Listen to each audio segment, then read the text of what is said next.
ఒక వినూత్నమైన ఘటన పాకిస్తాన్లో జరిగింది. ఏందనంటే ఆపరేషన్ సింధూర్. నేను నిన్న కొన్ని సోషల్ మీడియాలలో చూస్తున్నా. ఆపరేషన్ సింధూర్ ఏదైతే ఉన్నదో చాలా యాక్టివ్ఫుల్గా నడిపించింది భారత్. ఈ ఆపరేషన్ని చాలా స్టెల్త్గా, సీక్రెట్గా, ఇన్ఫ్యాక్ట్ ఎమోషనల్గా చాలా చాలా నీతివంతంగా తీసుకొని వచ్చింది. అండ్ దానికంటే ఎక్కువ ఏంటంటే ప్రజల మనోభావాలకు ధీటైన జవాబు ఇచ్చింది ఆపరేషన్ సింధూర్. అంటే ఒక భారతీయుడు భారత్ పైన ప్రేమను ఏ రకంగా వ్యక్తం చేస్తాడో ఇవాళ ప్రభుత్వం కూడా ఆ భారతీయుల పట్ల అదే రకంగా ఎస్ నువ్వు అనుకున్నది కరెక్ట్, మేము అదే చేసి తీరుతాం. ఇప్పుడు ప్రజలు ప్రభుత్వాలు వేరే కాదు.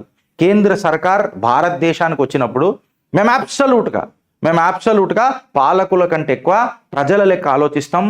దేశాన్ని కాపాడుకునే నిర్ణయంలా పుచ్చలు వలగొడతాం ఒక్కొక్కడివి అని చెప్పి డిసైడ్ చేసింది. అయితే ఈ పుచ్చలు వలగొట్టే తరుణంలో కొన్ని క్రిటికల్ పారామీటర్స్ జరిగినాయి. మనం సోషల్ మీడియా న్యూస్లలో చదువుతున్నాం. ఏఎన్ఐలో వచ్చిన కథనాలల్లో US team in Pakistan to detect nuke leak అని వచ్చింది. దాని తర్వాత అమెరికా దాన్ని ఖండించింది. ఇండియా టుడేలో వచ్చింది. ఇండియా రిజెక్ట్స్ న్యూక్లియర్ లీక్ అని చెప్పి వచ్చింది. అయితే న్యూక్లియర్ రేడియేషన్ పాకిస్తాన్లో పెరుగుతున్నది బికాస్ భారత్ న్యూక్లియర్ సైట్లను అటాక్ చేసింది, ఎక్సెట్రా ఇవన్నీ చెప్పింది. అయితే వాస్తవాలు ఏంది గిరీష్ అని చెప్తే డైరెక్ట్గా చెప్పాలని అంటే భారత్ ఏవైతే కిరాణా హిల్స్ అని చెప్పి మనం మాట్లాడుతున్నామో, ఎక్కడైతే nuclear warheads or to that matter nuclear capability అంటే న్యూక్లియర్ వార్ హెడ్ని లేపే మిజైల్స్ ఏవైతే ఉంటాయో, అంటే ట్రాన్స్పోర్ట్ చేసే మిజైల్స్.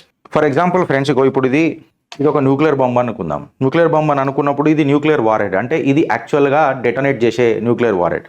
కాకపోతే దీన్ని పంపించే తత్వం ఏదైతే ఉంటుందో ఈ మిజైల్ దీనికి కనెక్ట్ చేయాలి. ఇది కనెక్ట్ చేస్తేనే దీన్ని ఏదైతే డెస్టినేషన్ మనం తీసుకోవాలో అడిగి తీసుకోబోతుంది. ఇవన్నీ కిరాణా హిల్స్లో పెట్టినరు, ఎక్సెట్రా అని చెప్పినారు. కాకపోతే భారత్ ఎక్కడ కూడా మేము కిరాణా హిల్స్ పైన కొట్టినాము, టార్గెట్ చేసినామని చెప్పి భారత్లో ఎక్కడ కూడా ఏవైతే డిఫెన్స్ నుంచి న్యూస్ మనకు వచ్చిందో ఆర్ టు దట్ మ్యాటర్ మూడు బలగాలు ఏవైతే మాట్లాడినా అవి చెప్పలేదు.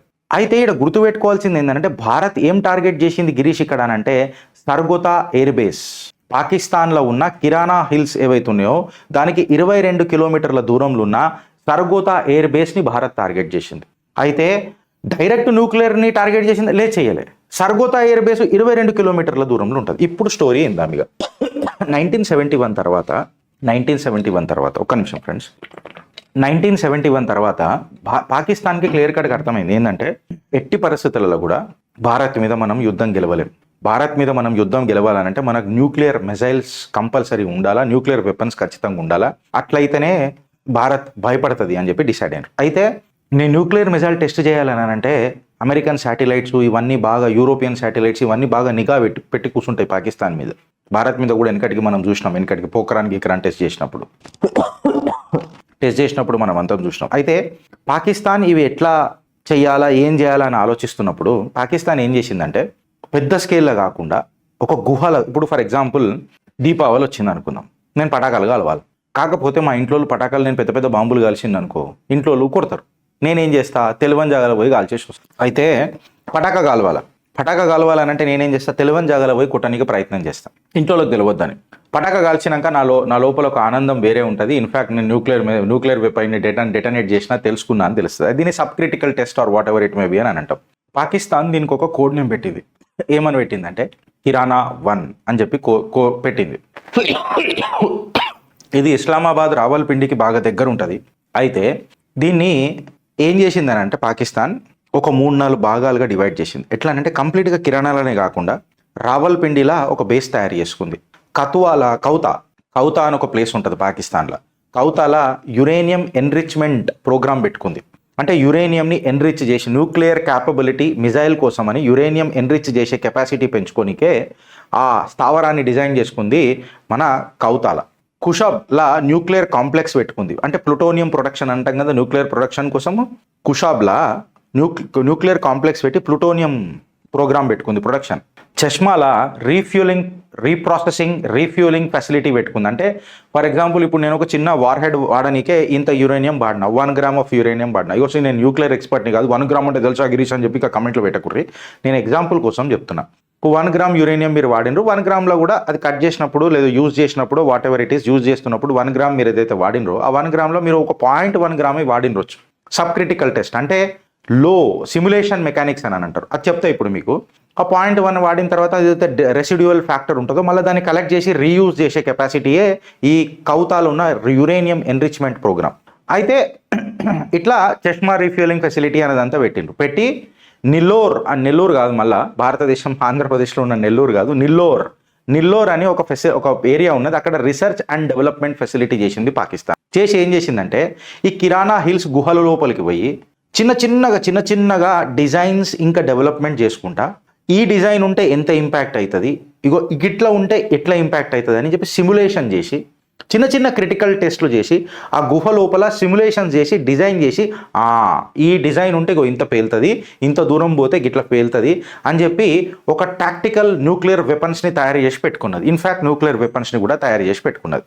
అయితే ఈ న్యూక్లియర్ వెపన్కి 2 ఉంటాయి. ఒకటేమో న్యూక్లియర్ వార్ హెడ్ ఉంటుంది, ఇంకొకటి డెలివరీ సిస్టమ్ ఉంటుంది. ఇప్పటిదాకా మీకు చెప్పిన నేను ఇది న్యూక్లియర్ వార్ హెడ్ అని అనుకుందాం. ఇగో ఇది డెలివరీ సిస్టమ్. అంటే ఇది ఎక్కడ కొట్టాలనో ఇగో ఇది అక్కడ తీసుకుపోయి కొట్టిపిస్తుంది దీన్ని. ఈ 2 రకాలుగా ఉంటాయి. న్యూక్లియర్ వార్ హెడ్ ఉంటుంది, ఇంకొకటి డెలివరీ సిస్టమ్. అయితే ఈ ప్రాసెస్ని ఏమంటారు అంటే వార్ హెడ్ని ఇంకా ఈ డెలివరీ సిస్టమ్ని సపరేట్గా పెట్టడానికి ప్రయత్నం చేస్తారు. ఎందుకంటే ఫర్ ఎగ్జాంపుల్ ఇప్పుడు యాక్చువల్గా మెయిన్గా ఇగో ఇది న్యూక్లియర్ వార్ హెడ్.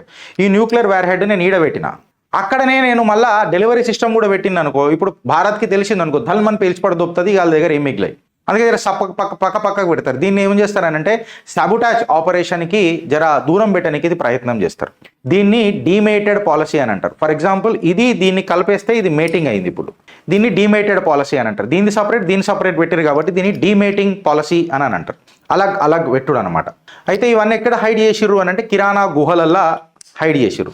వీటన్నిటికీ కవచం ఏం పెట్టిర్రు అని అంటే చైనా తయారు చేసిన డూప్లికేట్ HQ-9 సిస్టమ్స్, మన S-400 ఎట్లా అట్లా S-300 సిస్టమ్స్ని డూప్లికేట్ చేసినట్టు HQ-9 ఎయిర్ డిఫెన్స్ సిస్టమ్స్ పాకిస్తాన్కి ఎన్నుకొని డూప్లికేట్ మాల్గొని వీటన్నిటికీ పెట్టేసే మాకు కవచం వచ్చిందని చెప్పి ఛాతి పులాంచి నిలబడ్డారు. భారత్ ఏం చేసింది, ఇదంతా ఇన్ఫర్మేషన్ భారత్కి తెలిసి ఉండొచ్చు అని నేను అనుకుంటున్నాను. నేనైతే డిఫెన్స్ ఎక్స్పర్ట్ని కాదు, నేను డిఫెన్స్లో కూడా పనిచేస్తలేను, తెలుసు అనుకుంటున్నా. అయితే భారత్ చాలా క్రిటికల్గా కొట్టింది. ఎక్కడ కొట్టింది తెలుసా? సర్గోతా ఎయిర్ బేస్లో కొట్టింది. ఈ సర్గోతా ఎయిర్ బేస్ అనేది కిరాణా హిల్స్కి 22 కిలోమీటర్ల దూరంలో ఉంటుంది ఫ్రెండ్స్. నేను వెనకటికి మ్యాప్ కూడా చూపించిన, మీరు పాత వీడియోలు చూడండి. 22 కిలోమీటర్ల దూరంలో ఉంటుంది. అంటే ఫర్ ఎగ్జాంపుల్ ఎవడన్నా మనం ఏదైనా న్యూక్లియర్ మిజైల్ లాంచ్ చేద్దామని అంటే వాళ్ళకు ఒక ఎయిర్ బేస్ ఉండాలి. ఎందుకంటే అక్కడ నుంచే కదా ప్లేన్లో పెట్టి రప్పని తీసుకొని పోయి కొట్టుపడదుబ్బనికే. అయితే ఎయిర్ బేస్ 22 కిలోమీటర్ల దూరంలో కిరాణా హిల్స్కి పెట్టిండ్రు. ఇక్కడ ఏమేమి పెట్టిర్రు అంటే F-16లు, మిరాజ్ ఫైటర్ జెట్లు పెట్టిండ్రు. ఈ మిరాజ్ కానీ F-16లు కానీ న్యూక్లియర్ వార్ హెడ్లని ట్రాన్స్పోర్ట్ చేసే or to that matter logistic support ఇచ్చే అవకాశం ఉంటుంది. ట్రూప్స్ కూడా మొబిలైజ్ చేయడానికి చాలా ఆస్కారం ఉంటుంది.